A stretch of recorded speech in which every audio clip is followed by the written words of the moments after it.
The length contraction is a new topic. To describe the topic length contraction, we should use the Lorentz transformation equation. X dash is equal to x minus vt divided by the root of 1 minus v square by c square. In the case of length contraction, we are going to study the length of the rod recorded by the observer at rest as well as the observer in motion. For the observer who is at rest, the length of the rod is contracted by the factor root of 1 minus v square by c square as the length measured by the observer who is in motion. So that we are calling this one as a length contraction. To study this topic length contraction, we have to assume two frames, S frame which is at rest, this is S frame which is at rest, O is an observer in the S frame, and another one frame S dash which is moving with velocity v in the positive x direction with respect to the rest frame S. Here O dash is an observer. Consider a rod in the S dash frame, and the length of the rod measured by the observer O dash is L0. Then x1 dash and x2 dash are the ends of the rod. The ends of the rod are measured by the coordinates x1 dash and x2 dash for the observer O dash. Here L0 is the length measured by the observer who is in motion, that is L0 equal to x2 dash minus x1 dash. This is the length of the rod actually predicted by the observer O dash who is in motion. The same rod is observed by the observer O who is at rest. For the rest observer O, the ends of the rod are measured by the quantity x2,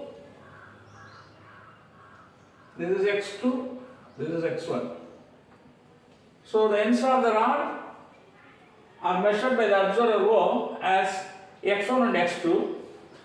Now x2 minus x1 which is equal to L. The observer O measured the length of the rod as L, that is equal to x2 minus x1.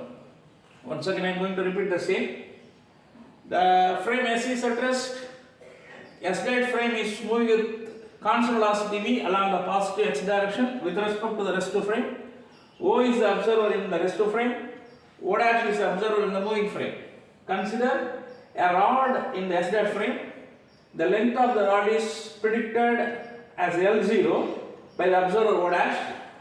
The end coordinates, the ends of the rod are x1 dash and x2 dash for observer L0, for observer O dash, so that the length L0 is equal to x2 dash minus x1 dash. At the same time, the same rod is predicted by the observer O with the length L. L equal to x2 minus x1. For the observer O, the ends of the rod are x1 and x2 respectively. Now, what is the correlation in length for the observer O and O dash for the same rod? We have to discuss. For that, we should take our Lorentz transformation equation. X dash is equal to x minus vt. You know that x dash is equal to x minus vt divided by root of 1 minus v square by c square. Then x1 dash is equal to x1 minus vt divided by root of 1 minus v square by c square. This is equation number 1. Further, x2 dash is equal to x2 minus vt divided by root of 1 minus v square by c square. This is equation 2.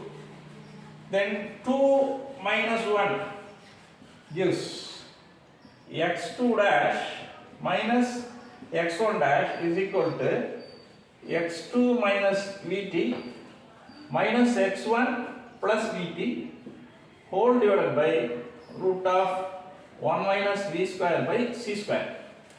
There is x2 minus x1 whole divided by root of 1 minus v square by c square.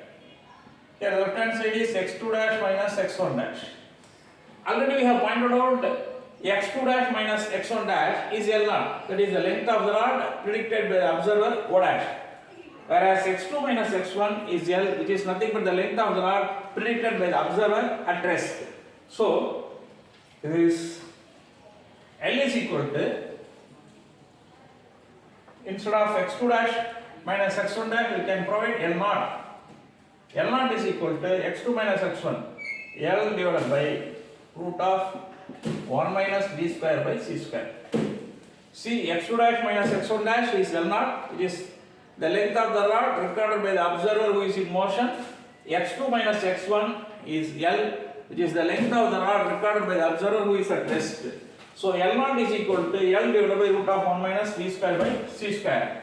Whereas L equal to, from this equation you can write L equal to L0 into root of 1 minus v square by c square. This equation is called as length contraction. From this equation we provide the interpretation. L is the length of the rod measured by the observer who is at rest. The length of the rod measured by the observer at rest is contracted by the factor root of 1 minus v square by c square as the length of the rod measured by the observer in motion. For the moving observer, the length is L0. For the rest observer, the length of the rod is L. Which means that for the rest observer, the length of the rod is contracted by the factor root of 1 minus v square by c square as the length measured by the observer in motion. So, the moving observer feels the length of the rod as a greater one. But for the rest observer, he feels that the length of the rod is contracted by the factor root of 1 minus v square by c square as the length measured by the observer who is in motion.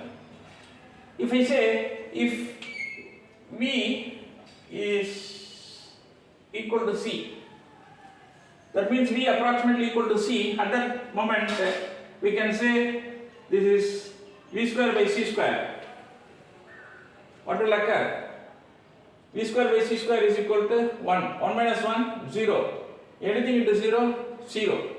Suppose v is far lesser than c, then the velocity of the frame is not comparable with the velocity of light, which means that this v square by c square factor is almost negligible. So L equal to L0. Both the lengths are same, which means that the length of the rod measured by the observer at rest is exactly equal to the length of the rod measured by the observer in motion. So the concept, the contraction is possible if only if the velocity of the frame should be appreciable to the velocity of light. Suppose the frame is moving with velocity 80% the velocity of light. At that moment we can expect the length contraction. If the velocity of light is c and the velocity of the frame is v, then the frame velocity is not comparable with the velocity of light. At that moment we cannot provide this equation L equal to L0 into root of 1 minus v square by c square. Now we can say L equal to L0. If v is far lesser than c, then v square by c square term is almost discarded, so that L is equal to L0. Both the lengths are same. So the length contraction is possible if only if the frame S dash is moving with velocity appreciable to velocity of light, which means that 80% velocity of light or 70% velocity of light. Under that condition alone, the length contraction is appreciable. Otherwise, we cannot talk about the term length contraction. So that if you say L0 is the length of the rod measured by the observer who is in motion, and L is the length of the rod recorded by the observer who is at rest. For the rest observer, the length of the rod is contracted by the factor root of 1 minus v square by c square as the length of the rod predicted by the observer who is in motion. This is called the length contraction. We can introduce one term, proper length. Proper length. Here L0 is the proper length. What is meant by proper length? Means the length of the rod measured by the observer who is at rest with respect to the object or with respect to the rod. See, L0 is the proper length. The definition for proper length is the length of the object recorded by the observer who is at rest with respect to the object. That is very, very important. With respect to the object who is at rest. Here, the observer O dash is at rest because the rod is available on the S dot frame. If the frame is in motion, the rod is also in motion. So, with respect to the rod, the O dash observer is at rest.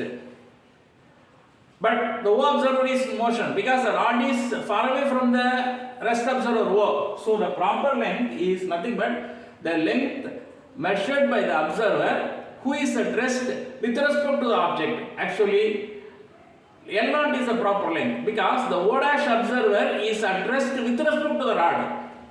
So that we can say L0 is the proper length. Thank you.